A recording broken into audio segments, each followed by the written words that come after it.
Hello and welcome to Up Next, our monthly Rovers Roundtable, with Martin Vickers, the Rovers Chief Executive, Head Coach Brian McDermott and new boy Mark Kheirallah joining us. I guess, fellas, we start with where we're at so far. I'll come to you in a sec about where we are on the pitch so far, but in terms of a progress update, Martin, from off the pitch, where are we in terms of where you would like to be right now? Yeah, it's been a great start off the field. Season ticket numbers 1,700, highest for many years here at the club. 250,000 in kind of corporate sponsorship, and crowds are on the up. I do feel, though, from my perspective, there's a strong message out there. Like, we work hard at this club, you know, whether it's the head coach or myself, and I feel like, you know, it's at that time where we're not resting on our laurels. You know, the same messages that I'm sure Brian will be giving in the changing rooms. That's where I am off the field. That, you know, it was a slight dip in our crowd last game, and 2,800. I want it to be at least 4,000 every game. And when I see the amount of effort going into this club, you know, last weekend, it was a weekend off for the guys. We had 3,000 people come through the ground, bringing in the much needed funds that these guys need to keep our promotion challenge on the rails. So big push, really. You know, let's not sit back, let's not relax. We've got a whole season to crack at. And those Featherstone supporters who may be thinking about picking and choosing a game or just coming out for the big games for Summer Barsha, for when we play League, my message is, no, we need you every game. So it's a great start, but still much work to do, George. Brian, from your point of view, I don't think I've seen you rest on your laurels as long as I've known you. How would you assess where Rovers are 7 matches in, apart from top of the Betfred Championship? Yeah, I still think we're a bit of a work in progress with everything, really. I think we've showed and demonstrated enough times already that if we have to, we'll come up with the goods. But I think our overall performances throughout the whole of the game could be accused of being sporadic, really. So I think we're in a strong position because everybody's keen to improve and keen to get better. But I think we've still got a lot of work to do. I think if playoffs were a month away, I'd be worried, you know, because we're not ready for that. So there's a fair bit to do. It's been an interesting period taking over the new group. I've said, you know, I've said a number of times I've got an understanding of the club because of my association with the previous club I was at. So I worked closely with the club, with the head coach, whoever the head coach was over that period of time I was at the other club. So I understand where the foundations of the club. It's always based on hard work and work ethic. And I know a lot of the players based their whole existence really on just outworking the opposition. So I knew what club I was joining when I came as head coach. And it's been really enjoyable to work with them. They've got great attitude towards hard work and a bit of adversity. Pre-season itself hasn't been without its challenges. And we're just incurring 1 or 2 injuries, which has meant my starting 13 changes most week because of injuries. Especially in the halves, I haven't been able to name, you know, too consistently what my halves and my fullback and my dummy half looks like. So, yeah, that's been a fluid thing since the start of the year. And once we can get some consistency with the same group of men training on the same patch of grass, which has a bearing as well. We haven't been on the same patch of grass because of weather and the facilities. It just makes it a challenge, and that's what gives me confidence because I know the drier track's coming now, and you know, hopefully we start to get 1 or 2 of our leaders back from injury. Copy came back last week, which was great to see him.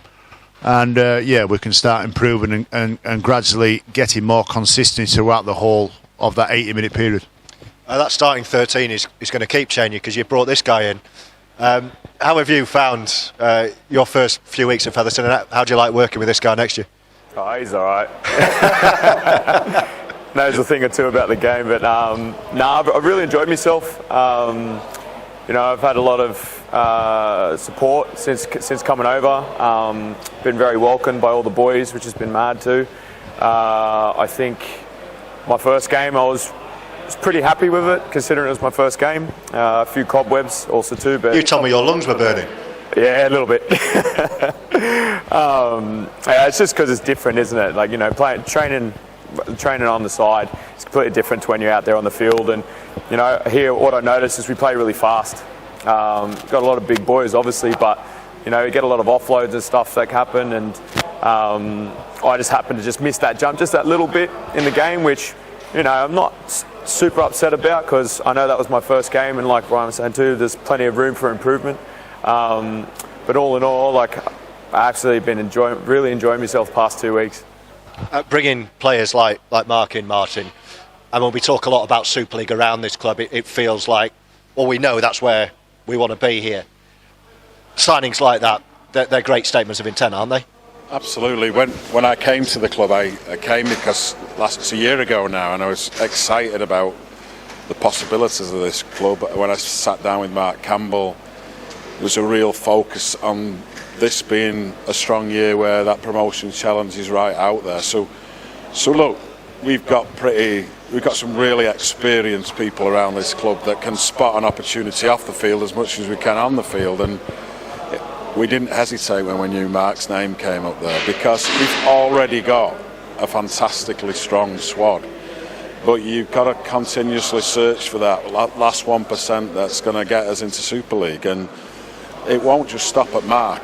You know, as a club, we still have got capacity to move, and that's no indictment on the players that we have who've started the season off in great style, but we've got to keep looking for that additional kind of quality to get us to, you know, our stated objectives of getting into Super League. So more signings, more big name signings. Well, the reason we work so hard is because we want to be promoted this year, and you know, we're not in a place where we've just got this bottomless pit of money that we can get. The money we get there, and it's the money that we earn through working hard. And yeah, we work with Brian to make sure that there's extra capacity, and there is extra capacity, and there will be additions to this squad, because, you know, there's some good teams in this league. You know, everybody focuses on league, but week in, week out, we face quality opposition. So we just need to make sure we're in the box seat come the big games coming up. So yes, there will be signings, and hopefully that will be soon. So look out for that one across the Rovers TV channels and the socials. Brian, from a head coaching perspective, hearing your CEO talking with that level of passion and ambition, is that in line with where you want to be and that drive towards Super League? And I know that is where you want to be too. Yeah, I think, I mean, I've worked with Martin in the past, and there's always a deal to be done, and he makes the deals happen, and it's great because you've at the start of the year, there's a lot of talk goes on at the start of the year, a lot of talk goes on in pre-season, and then you've got to deliver, and Martin's one of those that continues to deliver throughout the year as well as making, you know, some statements towards the start of the year. So there's no secret that the club, when it gets promoted, and I want to be part of that. My job is to get the team promoted, and the squad and its makeup and who's in the squad will evolve, you know, for the future. Because the truth is, the squad didn't get promoted last year, didn't get promoted a couple of years before that, and it needs to constantly grow and evolve. Recruitment never finishes. It's always an ongoing thing. There's no date in the year where you say, well, that's recruitment for this year, and now we'll start recruitment in a couple of months' time. It's ongoing all the time. And if somebody comes available and they help us and put us in a better position, you know, to get promoted at the end of the year,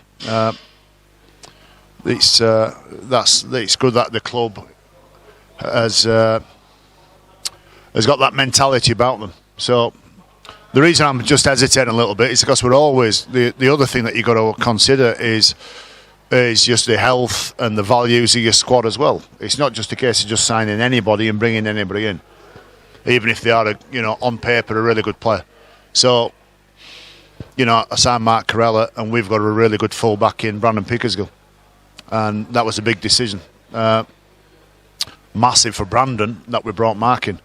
So, and Mark knows that, his performances will need to be there or thereabouts, or I'll put Brandon back in there. Now, the gods showed me a bit of leniency over the weekend because Brandon's out with a knee, so it's an ease. This is just ease. Everybody's living an ease life, but when Brandon comes back, he'll want to play. Can I ask how he responded to you bringing Mark in? You'd have to ask him. It would be inappropriate for me to say what Brandon said, but whatever he said, I can tell you he did it with class. Yeah, he showed class while he was there. Brandon's game's still developing. I don't mind saying this, and I don't think it's embarrassing Brandon. I think Brandon's game's still developing. He's young, and there's bits to his game that we'd like to be further down the track. And as coaches, we're in overdrive trying to get that. We're in a part-time environment. They are part-time players. That also is a significant factor.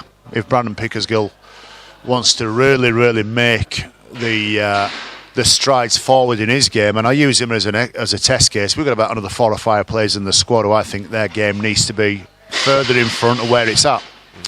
And if they want it to be further in front, they've got to go full-time. You can't do it part-time. Right.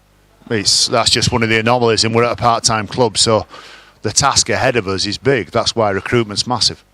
So for Brandon to handle that I suppose that scenario with class, it still means he's got to get in the team.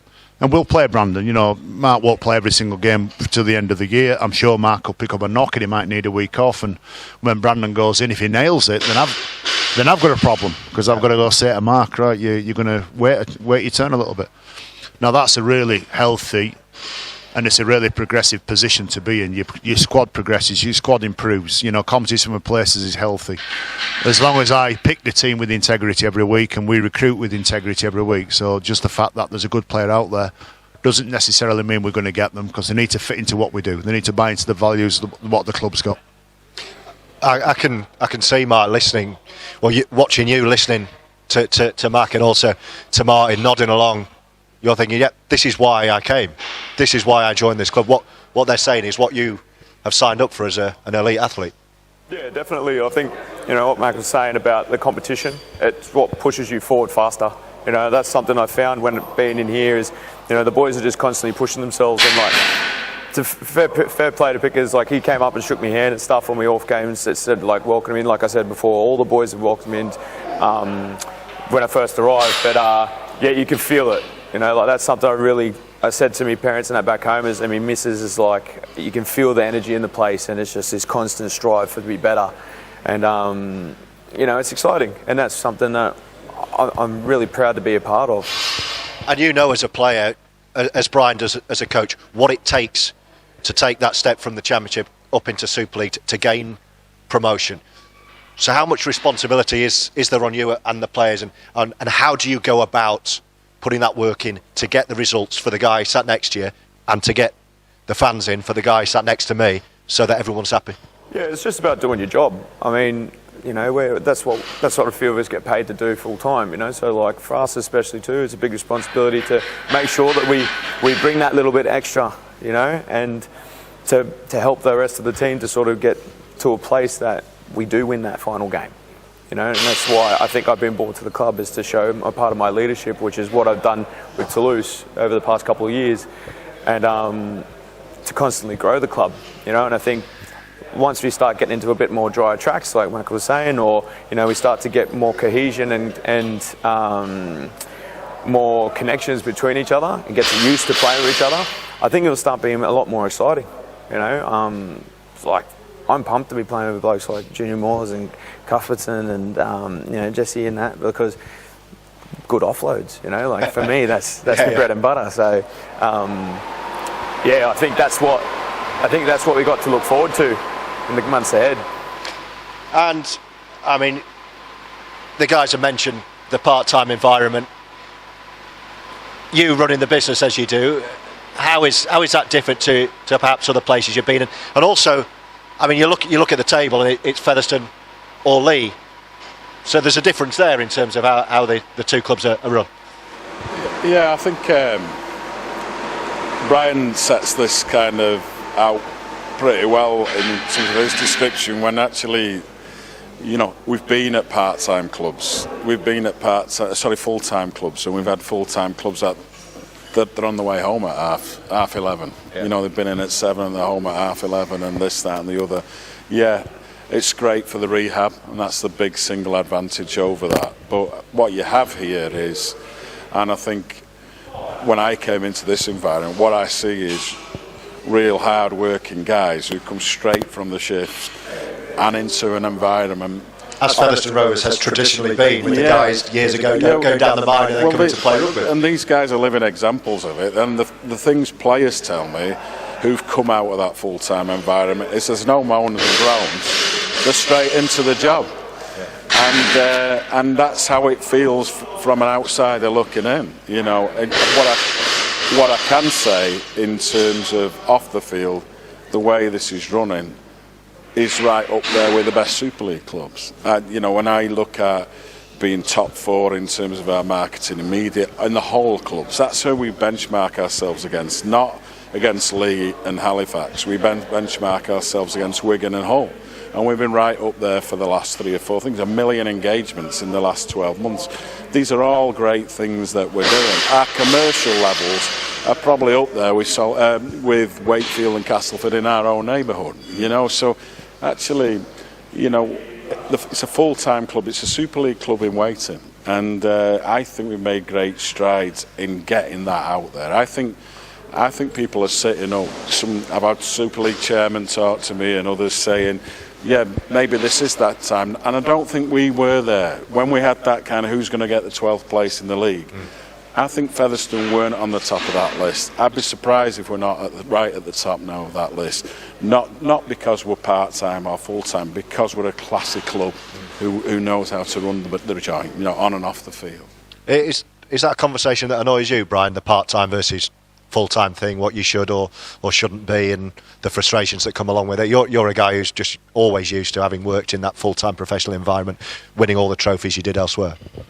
Well, it doesn't annoy me. What do you mean annoy me? Well, I don't know, because I'm sure you get asked about it a lot when the people look at the table and say, well, it's Featherstone or Lee this year in the Championship. Well, it doesn't annoy me, but the fact are we are part-time, and if I had a choice, I'd rather be full-time. So if you want to get promoted, you'd go full-time. Now, we are part-time, and you know, credit to Mark Campbell, he works his rocks off to provide the resource to put into the club to get it where it is now. There's no more to give. That's why when Martin's asking for 4,000 crowds at least, there is some frustration with the people at Featherstone when you think, well, what are you doing on game day if you're not coming here? You know, and that's, you know, that argument then expands to society. People don't go watch live sport as much, certainly rugby league in England, and there is some frustration with that. But where you go with Mark Campbell as a guy who works his rocks off to provide the resource to get the club to where it is now. It's absolutely at busting point to get it to the point where it is now.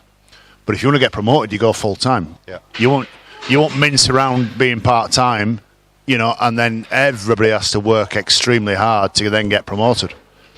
So, you know, I don't get annoyed when people say to me, you know, you should be full time. But I agree with them. Yeah, we should be full time. Absolutely. Yeah. And nobody will be going home at 11 o'clock. I know what Martin's talking about, some full-time environments.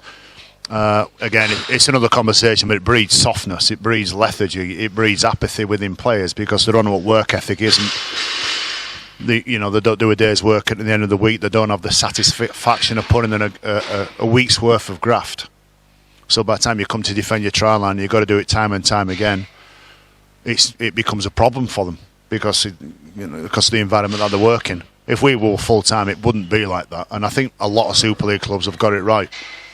With the work ethic, they're not being on a building site, you know, the fact that they don't have to do 50-hour weeks, you can still create work ethic even though you're not doing 50-hour weeks sat behind a laptop or sat behind a cement mixer. But let me be clear, if you want to get promoted, we should be full-time. And that's not attacking anybody, but I'm just explaining why it doesn't annoy me. It's just the fact is, no, we're not full-time. We're part-time. And we're absolutely at busting point now, whether it be Martin, whatever engagement he's got with the community, or whatever Mark's providing for us, it can't be any more. The fact that there might be striking deals here and there to provide a little bit more resource for further signings amazes me. So, you do feel like walking around Feathers saying, what are you doing? Come on. We could all go and do that. Get to the ground. Get to the ground. Let's all go for a stroll. What are you doing? I mean, the broader point is why there's a Featherstone not on their own. Consistently throughout the game, there's been a drop off of fans going to watch the game live, isn't there? Across most clubs, including the bigger clubs.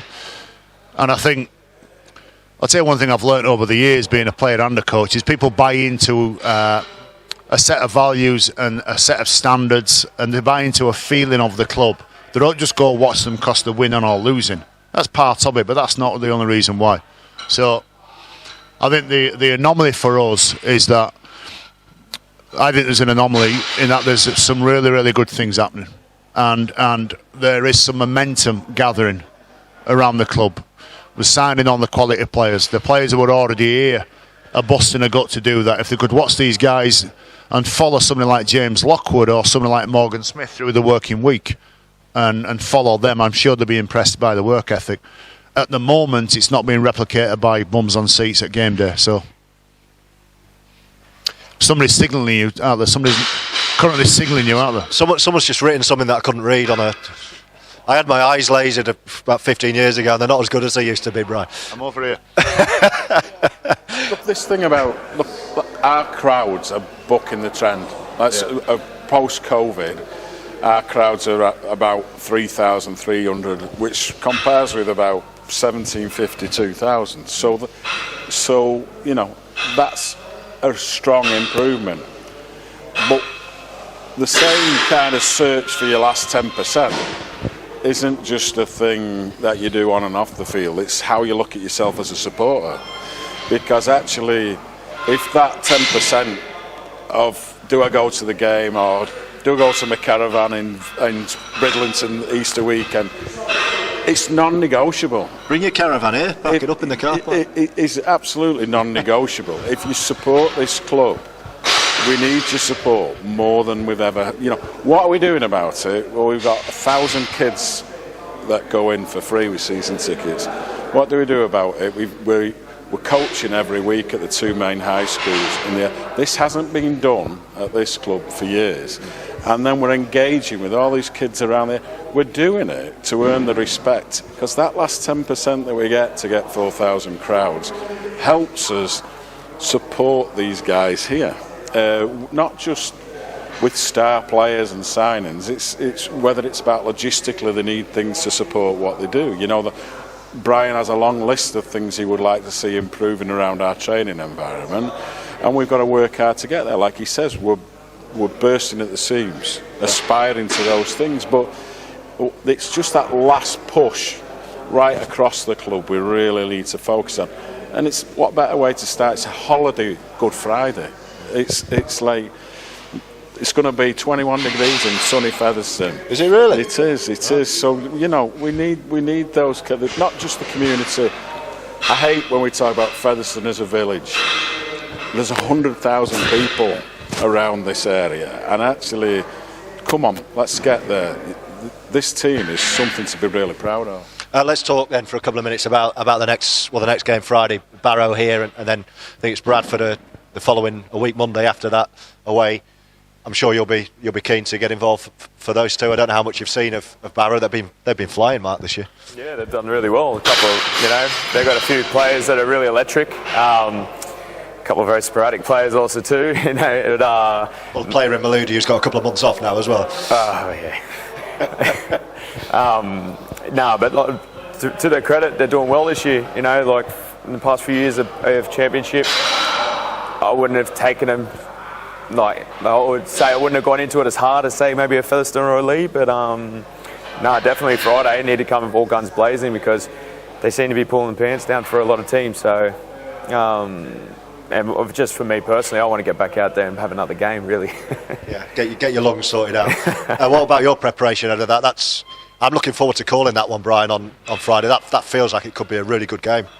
Yeah, they're very challenging. The coach would need some credit because he signed on a couple of guys there that not many would touch, and plays a style which just doesn't copy everybody else, which is you've got to be brave to do that as a coach, because it either comes off and you win games, and if it doesn't come off, people question you and start to find fault with what you're doing. So, credit the coach, Paul Kheirallah there. He's got the best out of them over a short period of time, and Hakeem's certainly one of their strengths, and the fact that he's not playing, it can have a backfire because we relax, because he's been a real weapon for them. or it could be a good thing because he certainly is a weapon. But they've still got enough, and they've got a really hard working pack, and one of their back rowers is a real strike as well as Sam up there. So they've got some speed on the wings. So it's one of those that there is an element of we're not sure what to expect when they come, and that puts us really on guard. That we've got to make sure that we handle being on guard. You go play a Lee, you know what you're going to be facing, and you have to be very, very good to stop Lee and their strengths. But we know what their strengths are, and that's a classic case of it's all right knowing what their strengths are, but you've got to stop it. Where with Barrow, it's different because we're not sure. And when Hakim's not playing, I wonder where their strengths are going to come from, where that real spark's going to come from, because it'll be all on one or two individuals. So in that regard, it worries me, it concerns me a little bit, and we'd have to make sure that we're good. Just before we go, I mean, we've talked up Rovers and what's next, the next two games with Barrow and then Bradford. We should mention the women's team who are flying, and they've got a huge date to look ahead to as well in the Challenge Cup. Yes, so they've got the daunting task of playing St Helens at Warrington, but I've been hugely impressed by the massive step up in performance this year from the girls. They, it was great on Sunday, just when they're playing the mighty Wigan, and there we are. It was a gripping game, and defensively, it reminded me of one of the opening games against Lee. The defence from the team was absolutely full on. I really enjoyed the game. Look, we're a club that just gets on and does the progressive things. Very often you'll hear clubs shouting from the rooftops about this team and then the women's team and this, that. We just get on and do it. Remember the early days of women's rugby league, Featherstone were one of the mainstays of the game, and it looks like we're getting back into that mix.